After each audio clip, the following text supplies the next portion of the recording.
Hello friends, in this video I am going to explain an article which is very important because its topic is very important topic, and this topic is education of girls की education कितनी important है हमारे देश के लिए, हमारे पूरे विश्व के लिए, ये आप इस आर्टिकल के जरिए जानेंगे। इसलिए ये आर्टिकल केवल स्टूडेंट्स के लिए ही नहीं बल्कि इस वर्ल्ड के सारे पेरेंट्स के लिए, हर इंसान के लिए बहुत ही इम्पॉर्टेंट है। और गर्ल्स के लिए, लेडीज़ के लिए, विमेन के लिए तो ये आर्टिकल बहुत ही ज़्यादा इम्पॉर्टेंट है। So don't ignore this article and watch and listen to this article very carefully. तो देखिए इस आर्टिकल में क्या कहा गया है।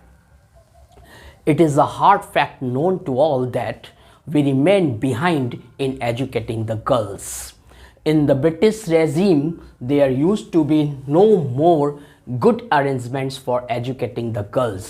Even the parents never bothered to send their daughters to the school and colleges because of sheer ignorance, narrow-mindedness, and superstitions.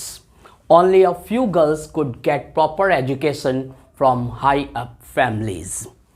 After independence, the government of India tried her best to spread education in every nook and corner of the world.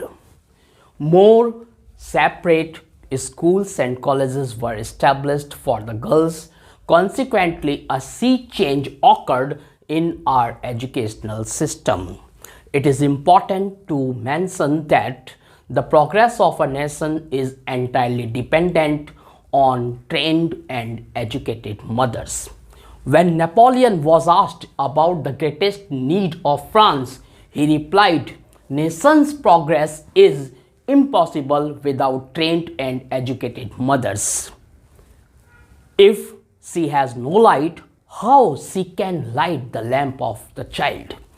A woman helps the whole family with her three multiple roles. In the first place,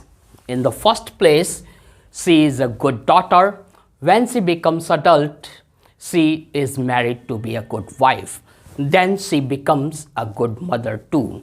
It is the education that fills in her all the words to play her role successfully.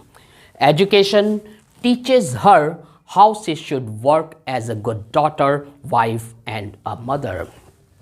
An educated lady is a good friend, a clever nurse, and a useful advisor. An educated lady always shares her husband's sorrows and happiness equally. An educated lady is also the future of a country. That's why we should not make differences between a girl child and a boy child. It is the moral duty of all the parents of the world to provide their daughters higher education without any discrimination. तो आपने देखा कि ये article कितना ज़्यादा important है। आइए इसको थोड़ा हिंदी में भी समझते हैं। तो it is a hard fact known to all that we remain behind in educating the girls. ये एक कठोर सच्चाई है या एक कड़वी सच्चाई है कि हम गर्ल्स को एजुकेट करने में पीछे रह गए। In the British regime, there used to be no more good arrangements for educating the girls. जब ब्रिटिश साम्राज्य था तब भी गर्ल्स को एजुकेट करने का कोई अच्छा अरेंजमेंट नहीं था। Even the parents never bothered to send their daughters to the schools and colleges because of sheer ignorance, narrow-mindedness and superstitions.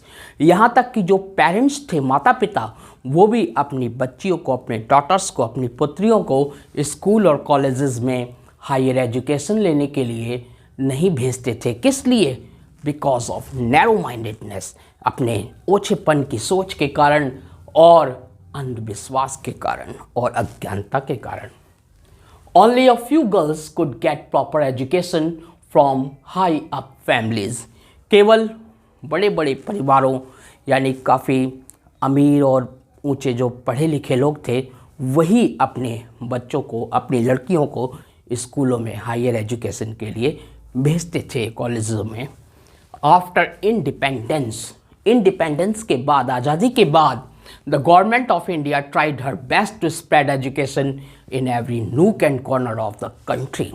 लेकिन आज़ादी के बाद भारत सरकार ने गर्ल्स को एजुकेट करने के लिए, विमेन को एजुकेट करने के लिए देश के हर कोने कोने में स्कूल्स और कॉलेजेस खुलवाए ताकि वो अच्छी से पढ़ सकें। More separate schools and colleges were established for the girls. Girls के लिए सेपरेट स्कूल्स और कॉलेजेस ओपन किए गए, स्टैब्लिश किए गए। Consequently a sea change occurred in our educational system. परिणाम स्वरूप हमारे एजुकेशनल सिस्टम में एक सी चेंज आया, एक बदलाव नजर आया। It is important to mention that the progress of nation is entirely dependent on trained and educated mothers।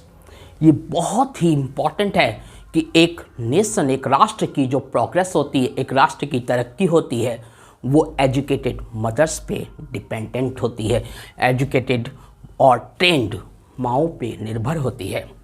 When Napoleon was asked about the greatest need of France, जब Napoleon से पूछा गया कि फ्रांस की सबसे ज़्यादा नीड क्या है, फ्रांस की सबसे ज़्यादा आवश्यकता क्या है, नेपोलियन ने क्या जवाब दिया, सुनिएगा ध्यान से। Nation's progress is impossible without trained and educated mother's.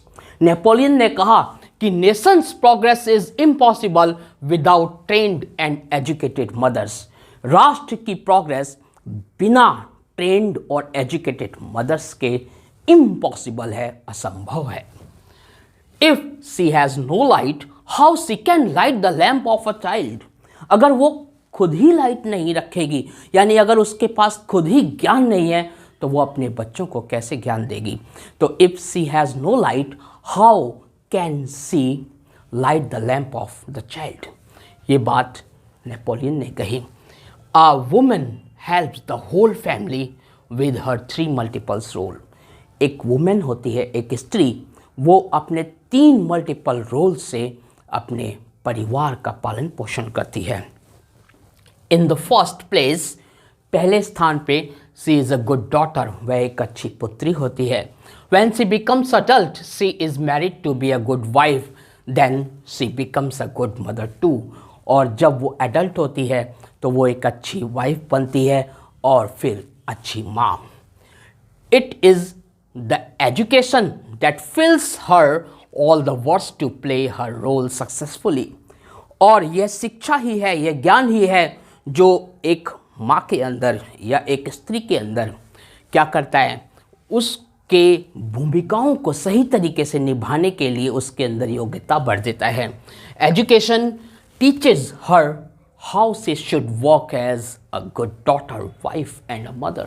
Education उसको ये समझाता है, यानी अगर कोई एजुकेटेड स्त्री नहीं है तब भी वो गुड डॉटर, गुड मदर और गुड वाइफ होती है, लेकिन एक एजुकेशन के जरिए वो एक समझदार गुड डॉटर और गुड मदर और गुड वाइफ बन जाती है। An educated lady is a good friend, a clever nurse and a useful advisor। जो एक एजुकेटेड लेडी होती है वो एक अच्छी दोस्त होती है, एक समझदार सेविका होती है और एक यूजफुल एडवाइज़र, एक उपयोगी सलाहकार भी होती है। An educated lady always shares her husband's sorrows and happiness equally। एक एजुकेटेड लेडी अपने हस्बैंड के दुख और सुख को बराबर तरीके से बांटती है। An educated lady is also the future of a country. एक एजुकेटेड लेडी भविष्य का देश का भविष्य होती है।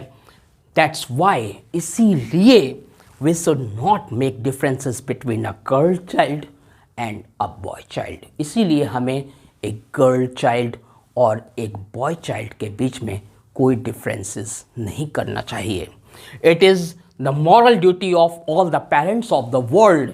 ये संसार के सभी माता पिताओं का दायित्व बनता है, नैतिक दायित्व बनता है to provide their daughters higher education without any discrimination, कि वो अपनी daughters को, अपनी पुत्रियों को, अपनी बेटियों को बिना किसी भेदभाव के ऊंची से ऊंची शिक्षा दिलवाएं.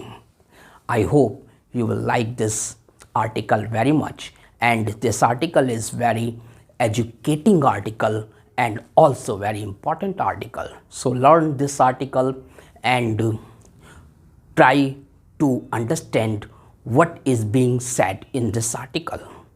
Thanks for watching this article.